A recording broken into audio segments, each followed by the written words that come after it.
রমজান মাসে সকল ভাই ও বোনদের নামাজের সময়সূচি, ইফতারের টাইম, সেহরির টাইম এবং কি দোয়া, তারপর কোরআন তেলাওয়াত এইগুলো শোনার প্রয়োজন হয়ে থাকে বা দেখার প্রয়োজন হয়ে থাকে।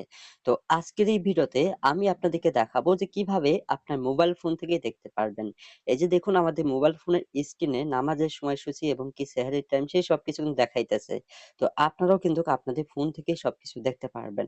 তো চলুন এই কাজটি কিভাবে করবেন দেখিয়ে দিতেছি। এই কাজটি করার জন্য ১ম এ চলে যাবেন আপনাদের ফোনের প্লে স্টোরে।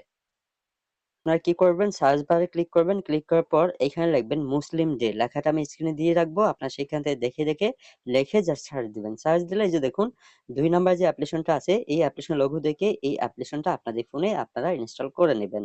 অ্যাপ্লিকেশনটা ইনস্টল করার পর কিভাবে সেটিং করবেন সেই সবকিছু আমি দেখিয়ে দিব।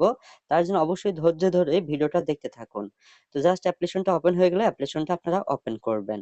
ওপেন করার পর এইখানে চালিয়ে যান লেখা থাকবে জাস্ট এইখানে ক্লিক করবেন। তারপর আবারও চালিয়ে যান লেখা আসবে জাস্ট এখানে ক্লিক করবেন। এখানে ক্লিক করার পর এইখানে আপনার লোকেশনটা কোথায় সেটা সার্চ দিয়ে বা আপনি চাইলে জিপিএস এর মাধ্যমে সেট করতে পারেন বা এখান থেকে লিখেও আপনি সার্চ দিতে পারেন। ঠিক আছে? তো আমার লোকেশনটা আমি হচ্ছে এখানে দিয়ে দিতেছি। আপনারা আপনাদের লোকেশনটা এখানে লিখে সার্চ দিবেন। ধরুন আমার লোকেশনটা আমি এইখান থেকে লিখলাম। আমার লোকেশনটা ঢাকা তো জাস্ট আমি এইখান থেকে ঢাকা লিখবো। ঢাকা লেখার পর জাস্ট ঢাকাটা সিলেক্ট করব তারপর চালিয়ে যান এখানে ক্লিক করব। এইখানে ক্লিক করলে আবার দেখুন চালিয়ে যান জাস্ট এইখানে ক্লিক করবেন। তারপরে আবারও চালিয়ে যান এখানে ক্লিক করতে হবে।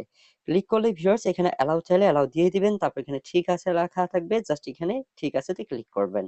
তারপর এইখানে আপনাদের নামাজের সময়সূচি এবং কি ইফতারের টাইম, সেহরির টাইম সেই সবকিছু কিন্তু এখান থেকে দেখে নিতে পারবেন।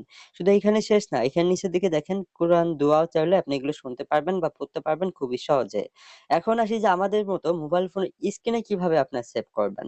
তো এটা করার জন্য জাস্ট আপনাদের ফোনের স্ক্রিনে চলে আসবেন। জাস্ট ফাঁকা একটি পেজে আপনারা কিছুক্ষণ ট্যাপ করে ধরে থাকবেন। থাকলে এখানে দেখুন উইডগেট নামে একটা লেখা আসবে। নিচের দিকে জাস্ট এইখানে ক্লিক করবেন। ক্লিক করলে যেই অ্যাপ্লিকেশনটা আপনার সেটিং করলেন সেই অ্যাপ্লিকেশনটা এখান থেকে খুঁজে বের করতে হবে। এখানে অ্যাপ্লিকেশনটা পেয়ে যাবেন। জাস্ট এখানে মুসলিম ডে অ্যাপ্লিকেশন লেখাই থাকবে। জাস্ট এখানে ক্লিক করবেন। তারপর এখানে এড হোম স্ক্রিন জাস্ট এখানে ক্লিক করবেন। একেক ফোনে একেক ধরনের সেটিং থাকতে পারে। আপনারা একটু খুঁজে নিবেন কষ্ট করে।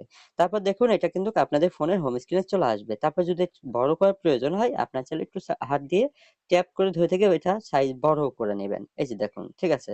সেহরির টাইম, ইফতারির টাইম সেই সবকিছু কিন্তু চলে আসবে। এবং কি সূর্যোদয় এবং কি হচ্ছে নামাজের সময় সেই সবকিছু কিন্তু দেখতে পারবেন। ঠিক আছে? তো আশা করি আপনারা বুঝতে পারছেন। ধন্যবাদ।